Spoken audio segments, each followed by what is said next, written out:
Hey guys, my name is Jimmy Derrera. Sitting here with Shane Cronin, founder of Evolve Performance. I just had a few questions for you, Shane. We're gonna go over this. All right, number one, describe how you would train the athlete, and how is training with Evolve beneficial for all sports? Well, I think the answer to that question is that we do balanced biomotor training. There's five biomotor abilities. We've got flexibility, we've got skill coordination, we have endurance, power is a crossover of strength, then we have speed. Okay. And in every sport, you kind of need every one of those. And even with speed athletes and speed power athletes that we work with, you really need to be able to have a balanced amount of those abilities. So a good example would be if you want to jump higher, that's part of our training because it's going to increase your stride length if you can put more force into the ground. You also break contact with the ground quicker. So it's in our interest to improve jumping ability as a byproduct of increasing max strength and explosiveness is one example. Okay. You've got to have work capacity to keep on going. So we make sure we have some of that in our training for all athletes. Yeah. You have to have skill and coordination where we do. We really put a lot into training the coordination system and proprioception. And speed kind of is king anymore in sports, so we always do speed, agility, quickness training. And we really put a lot into our strength and conditioning, really. I think probably a little more so than your average program would have. Yeah. And we find that's useful for all sports. Depending on what the athlete needs, they might have a little more bulk, they might need a little less. Yeah. But we are looking for maximum strength and looking for maximal speed development, and those two things are the two most important things in our program. But we want coordination, we want flexibility, go through full range of motion. We want endurance, and then the strength and the speed are paramount in what we do. Yeah. I remember that was the biggest thing in my track program was getting in the weight room, getting the strength, full flexibility.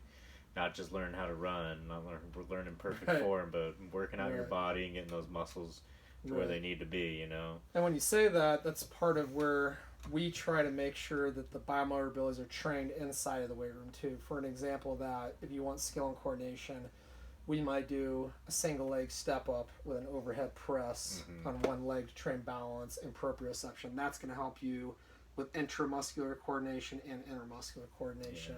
Yeah. And then we also might do some lateral lunges. We do multiplanar training and movements that people don't always do, but we use all the time whenever we're in athletic performance. We're always moving in all three planes of motion. So we might do lunges with the lunge matrix going this direction, this direction, this direction. Yeah. So we try to work in a lot of those different types of abilities into strength training, our warm-ups, our drills, and even our speed work. And we might warm up with agility left to right just as part of our warm-up. Yeah. Well, awesome. Yeah. Well, number two here, we got, you've had pretty much amazing history of success. The girls' state record in the 4x4, year one. 4 of the top 10 finalists in the 400, 3 of which were juniors, and 2 both breaking the former school record at what's known as a powerhouse sprints and hurdles high school at Littleton. Can you explain some of that, man?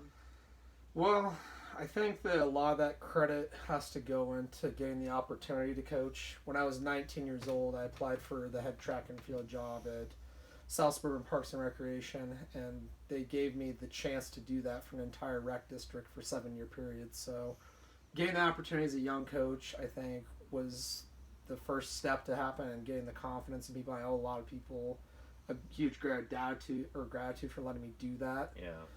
So that'd be the first thing. And then the second thing is them allowing me to kind of have autonomy over what the training system was going to be. And I've always had the philosophy that we are going to agree together on what the training will be if I'm not the head coach of a club or a head coach of the team, but I'm going to make sure you believe in it. And them allowing me to do that was huge. And honestly, a lot of why we've had success in the athletes I've coached has come through having good coaches to learn from and systems that I've been in. I've been under successful systems at Littleton. Like you said, it's a powerhouse school when it comes to sprints and hurdles. Yeah. Learning what worked and not changing too much, taking in an experiment of changing a little bit but not getting away from the core of what worked before. I had a great coach from Baylor come in. We use the Clyde Hart system, which is still a big part of what we use. It's not necessarily something we use in a pure form at all times. Each athlete is different, so you have to make sure it's tailored to them. But just using what worked, we've got state records across the board. Littleton has the state record, like you said, in that 4x4, the girls team. The next year, they set the number 2 time ever, and that was losing a senior and putting a freshman on the team. Wow. They had a boy, JT Showerman, come through Littleton High School and set the boys' state record in the 400. So that's 2 of the 4 possible 400 records are in Littleton High School's books, and we kind of use a lot of similarities in that same system. So, and then I'd also say, just to give credit where credit is due, I'm not going to name drop them, but the strength and conditioning community and the track and field community has really been outstanding at answering questions and helped me develop systems and refine them even better. Yeah. So that's awesome. That's how to answer your question. Yeah, congratulations on all Thanks, that. appreciate it. That's awesome. It's not easy to get those state records. Exactly. Hey, you mentioned screening athletes. Can you kind of talk about the way you approach that? Well, generally speaking, I let every athlete know that we're going to make sure that there's a synergy going on. There's that phrase that iron sharpens iron, and I truly believe in that. And one of the main successes that my club team had when we went to the national championships, and we were posting some pretty good times in the 4x4. I think we went 312 or 311 in the 4x400 combined. And there wasn't an immense amount of talent, and he actually went out of his way to not pick up other people in the state they didn't think was going to fit in on the team. I'm not so much that type of personality, but I make sure they know I want you to contribute. How are you going to contribute to the synergy? Make a commitment. And I'm very much against kicking people off the team. I want to make sure that's the last resort. There can be suspensions, other things.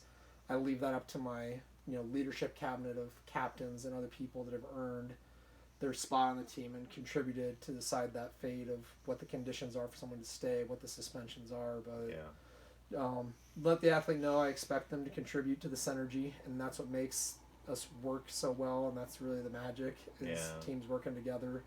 Many roads lead to Rome. I kind of let you know what has worked for us at Littleton, but I think that camaraderie and pushing each other and caring about one another is huge. Yeah. And generally that's a phone call with mom and dad and a face-to-face meeting, wherever that might be, and tell them what my expectations are and say, why should I pick you? Yeah. And generally I've never had a kid that I've had to turn away yet. So, and I've never had to throw anyone off a team. Hey, some of those mistakes, man, they just ultimately lead into a better athlete in the very end. So. Yeah, absolutely. So what are some of the approaches in your training that take primacy in developing elite athletes?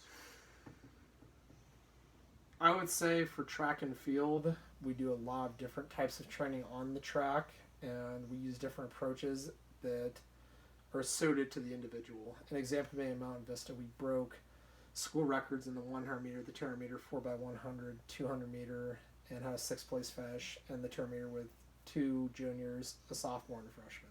Okay. We had started out with what was a Baylor system, pretty high volume, something that we used to do. I was saying that they were not having the adaptations that I wanted, so I adjusted that system, had a little more speed into the actual repetitions for those repeats, and we did more pure speed work with them. And on one of our days, we may not have done as much of a lactic acid kind of day. We do speed work at about a 75% load and do a 2/3 load of a lactic acid day. So I think adapting it to each athlete in track and field is really important, and it's not always just genetic, what's good for them. It's their temperament, their preparation where they came in, and then their psychological toughness of where they were. That's where they needed to be in. It paid great dividends for us when we got to those state championships and those records. Yeah. As far as the pillars, what we do, I had mentioned it before, it's speed and strength are really important, and the overlap is power. So we do a lot of stuff in the weight room and med ball throws and plyometrics and other things that are actually power-based, and that's the overlap of those biomotor abilities. There's probably more about 25 if you look at some classifications, but just trying to keep it as basic as you can. Research practitioner Mike Young's actually the one who talks about the 5 biomotor abilities. We look for crossovers, so speed development in a pure sense, power development in a pure sense, and then you have actually 4 crossovers of speed and power. You have speed strength, strength speed, quasi-isometric strength, and then you have high ballistic speed. So really moving across the spectrum of all those things on speed and power development. I would say those are a big part of it. Using Clyde Hart's system is a big part of our track and field training.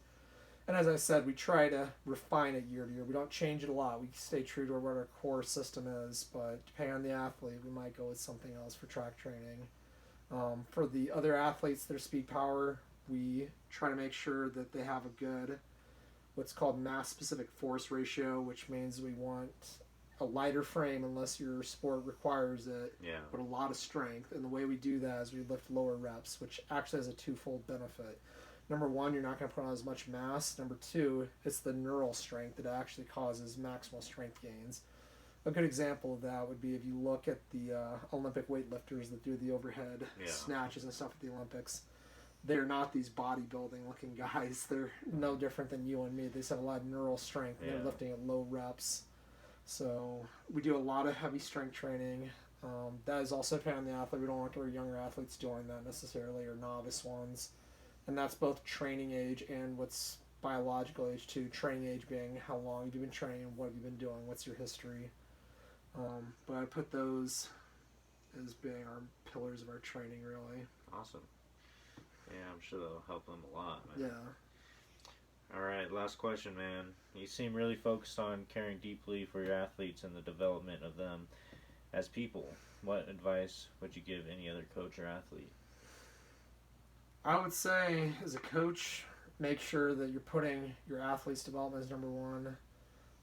As a person of faith, it's important to me that we're selfless in what we do. Selfishness is not really the way that we want to lead our lives. So you spell love, T-I-M-E, time. Yeah. So make sure you're putting the athletes number one. Keep your priorities straight. And what's your why? Why are you in it? And if you keep your why in focus, then everything will take care of itself.